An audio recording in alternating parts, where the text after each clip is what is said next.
now you got a problem. That's right. I don't think I've ever said this before. Seriously. Seriously, this is gonna be fun.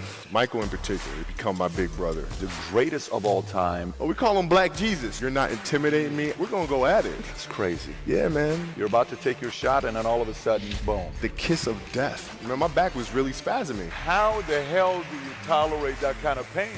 I played games with the flu. I played games with 102-degree fever, man. Powerful. Right.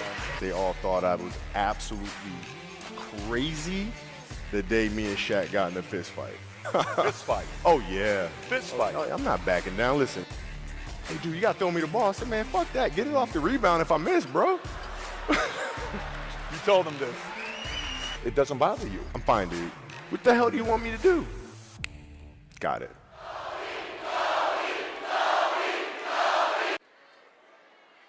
Before I introduce him, I want to tell you what some of his accomplishments are. Hang on. I got to tell you some of the things he's done. After the first one, you're going to know who it is. And if you're jacked up about it, I want you to holler and bring this building down. You ready? Let me say who it is first. First sentence. Ready? You got your lives on. You ready? He is the greatest Laker of all time. 5-time champion. The only guard to play with one team for 20 years.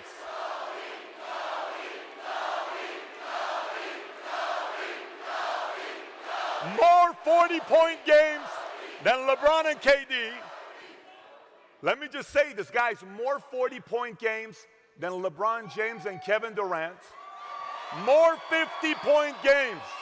More 50-point games than LeBron, Kevin Durant, and Steph Curry combined, and more 60-point games than LeBron James and Michael Jordan combined.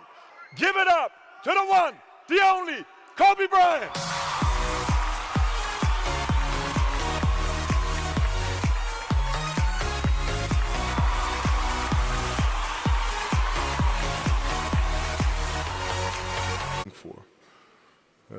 So would you, when you size your peers up, how'd you size your peers up? Like if you're sizing people, I'm talking you're 13 years old, you're sizing peers up, what lens are you looking through your peers? So at 13 years old, I had a, I had a kill list.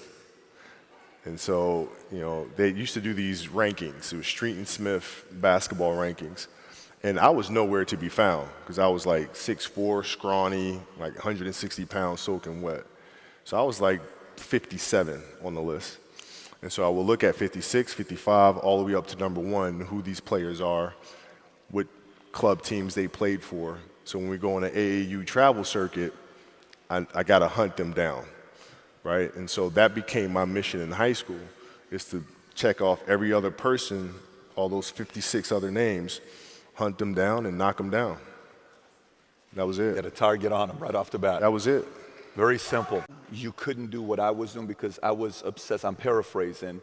And then you said whether it's friends, relationship, it didn't matter. It was all basketball. Yeah. If I'm buddies with you from high school, if I'm a cousin of yours, what happened to our relationship? How did that gravitate when you went into the league and you're determined to become the greatest, or you're determined to become one of the greatest? What happens to our relationship? Oh, it suffers.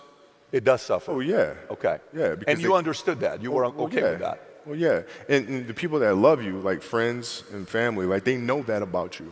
Got it. So they let you be you. And when you reconvene, you know, you pick back up where you left off. Mm-hmm. But make no mistake about it, everything in between is lost, right? So those long-term relationships, the commitment of time of, taking vacation. Like I see a lot of players take vacations with other players that are close friends. And we'll just take vacations just to take vacations, or just hang out just to hang out. Like I never did that. But Why, it was a why choice. not though? Why didn't you do that? Well, because when I retire, I didn't want to have to say, I wish I would have done more. I don't want that. You know, I don't want that. So, okay, out very simply. The fact that you say the work ethic side, Yeah. the fact that you say work ethic side, and you say, hey, if he would have worked that hard as I did, Do you think if he would have had the same level of commitment to the game as you did, you guys would have had fewer feuds between each other? Yeah, because listen, I don't deal with people that don't commit at that level, but then act as if they do. I don't deal with that. I don't. It's real shit. I mean, listen. So, like, we used to get into stuff all the time because it was like, you know, he would say, okay, Kobe's not throwing me the ball. And, you know, media would take it and run with it and all this sort of stuff. And I'm like, well, bruh, if you were in shape, by the time I run down on the fast, invent the double team and get to a place on the floor where I can knock down a shot or get to the basket. So it's all that pre-work. Decision, when I say decision, if you're looking at somebody that you're sizing up, or if you're looking at somebody to go into business with, or if you're looking at a big investments you got to make, what is the decision-making process there? Do you call, first you do your own research, you take this much time, you call an advisor, is there a system you follow? No, it's pretty simple for me. It's do you understand the business? Is it a business that you can help in some form or fashion? What are the barriers of entry to that business? And then the entrepreneurs themselves, the company itself, right? Do they have a culture that you believe is sustainable? Are these leaders people that you believe in? Are they people that are obsessives? And in turn, have they created a culture of obsessiveness? So I tend to look at those 4 factors, and that's it. That's big right there, by the way. I don't know if you guys caught that right there. Earlier you said, I'm probably not going to get this right, a 16-year-old, a 13 or 11-year-old? Yeah, 13. 16, 13, 2, and 1 that's a month. 1 that's a month, by the way, right? 1 that's a month. All girls. All girls, 444. So 16 means you're in your 5th, 6th year having a baby? Yeah. Is it something like that, right? Give or take.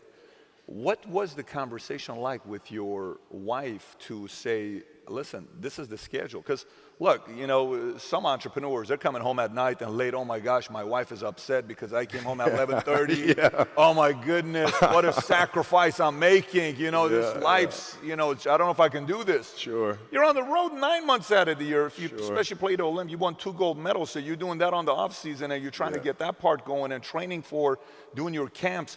What is the conversational life like with your wife and kids to say, listen, this is what I'm doing? How did that conversation go? Well, with the kids, it's different. So, like, the communication with our children is that, you know, Pops is working hard. This is the level of attention to detail you need to have in everything you do. So it's setting the example. Same thing with my wife. My wife's a stay-at-home wife. It's the hardest job, man. Right? So she works really hard at that. I mean, it's, you know, and so her attention to detail with that as well are examples for our children. And then for my wife, it's, you know, she's as competitive as I am. So she's like, listen, man, if you're going to be out here training 8 hours a day, if you're going to spend 9 months out of the year away from your family, you better fucking win the championship. What are we doing this for? What are we doing? That. What are we doing? I love that. You know, but it's a balancing act. Do I come back? Like sometimes I'd fly back. Like I'd play a game and to not miss my daughter's birthday, I'd fly back, be there for her birthday, and then fly back with the team. You know, just to make sure I don't miss anything. Respect. What's the least amount of sleep you played a game on? No sleep. Is there a story where it's like, you know, no one knows about, where you went and played a game and it was so insane for whatever reasons? No sleep. You played a game with zero sleep. Zero sleep. Zero sleep. It's like, you know, kids, you know, Natalia had a certain, you know, health situation or what have you, and you're staying up all night, and then you got to go out and perform because fans don't know, you know, teammates don't know, nor do they care, nor should they, that you've been up all night. You got to perform, right? And so you just got to go to work, man. That's respect. That's respect. And I think one of the things for some, if you follow basketball or not, that you and Mike had in common is that it wasn't, hey, I'm going to take 8 games off this year to try to stay healthy. The mindset of knowing, you know, like that to you is comical, right, to do that. What the hell is that, man? I don't know what that is. That's crazy. Seriously, it's crazy. Like, you know, you got a lot of people paying their hard-earned money to come watch you perform.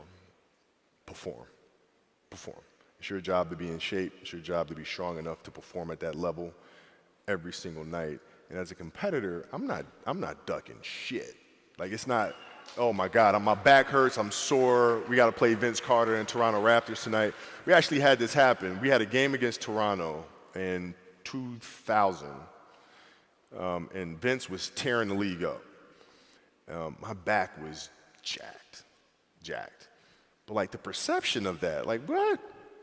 Kobe's missing the game against Toronto and Vince Carter because my back was really spasming. But people will be like, what? Oh, he's ducking Vince. Excuse me? No, I don't think so. So I would be in the layup line like, okay, there's a lot of days where you can rest and recover. Today ain't one of them. Your back can bother you any other day. That shit ain't bothering me today. He gonna have to see me today. Yeah. Oh, man. Yeah.